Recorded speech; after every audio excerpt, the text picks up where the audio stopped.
हत्येचा खेळ केला। देवेंद्र फडणवीस या राज्याचे मुख्यमंत्री, या राज्याचे गृहमंत्री आहेत। त्यांनी पुढल्या 24 तासामध्ये धनंजय मुंडेचा राजीनामा घ्यायला पाहिजे होता।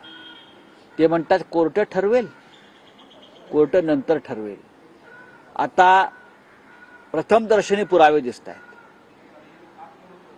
नैतिकतेच्या मुद्द्यावर हा राजीनामा जर त्यांनी घेतला असता तर देवेंद्र फडणवीस यांनी न्याय केला असं आम्हाला छाती ठोकपणे सांगता आलं असतं।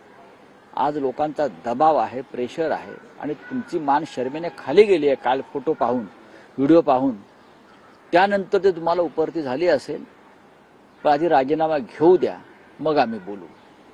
धनंजय मुंडेंच्या राजीनाम्याबाबतीत जर आज निर्णय झाला नाही किंवा त्यांनी राजीनामा दिला नाही तर जे हा लढा लढता आहेत त्यांनी असा इशारा दिलेला आहे की जनता रस्त्यावर उतरेल। नक्कीच जनता रस्त्यावर उतरेल। अजूनही जनतेने संयम पाळलेला आहे। या राज्याचे मुख्यमंत्री म्हणजे रामशास्त्री नाहीत, हे तर लक्षात आलंय। या राज्याचे मुख्यमंत्री कायदा आणि न्याय याची बूज राखत नाहीत। आपल्या लोकांच्या बाबतीत काही लोकांना ते वाचवण्याचा प्रयत्न करतात, याला न्याय म्हणत नाहीत। देवेंद्र फडणवीस यांना जर न्याय करायचा असेल तर कलंकित मंत्र्यांना त्याने मंत्रिमंडळातून ताबडतोब बाहेरचा रस्ता दाखवायला हवा। जे भ्रष्टाचारी आहेत त्यांना बाहेरचा रस्ता दाखवायला हवा आणि कायद्याचा गैरवापर इतर कोणी करू नये या राज्यात राजकीय दृष्ट्या, हे सुद्धा पाहायला हवं।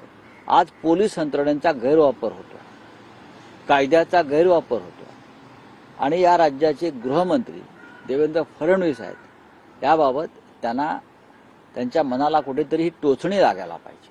नाही, पण तुम्हाला वाटत नाही का की इतक्या दिवसानंतर धनंजय मुंडे राजीनामा देतील? खरं तर यापूर्वीच राजीनामा व्हायला हवा होता, पण त्यांना वाचवलं जात होतं अनेकदा। टोलवा यापुढेही वाचवलं जाईल, वाल्मिकी कराडलाही वाचवलं जाईल। ही एक मोठी साखळी आहे। वाल्मिकी कराडला धनंजय मुंडे वाचवतील आणि धनंजय मुंडेला त्यांचे सरकारमधले आका वाचवतील। हे आका प्रकरण काय आहे? सुरेश धस थंड का पडले? कोणी गळा दाबला धसांचा? आमच्या कोणीतरी गळा दाबलाय, कोणीतरी त्यांच्या मानेवर बसलेला आहे ना।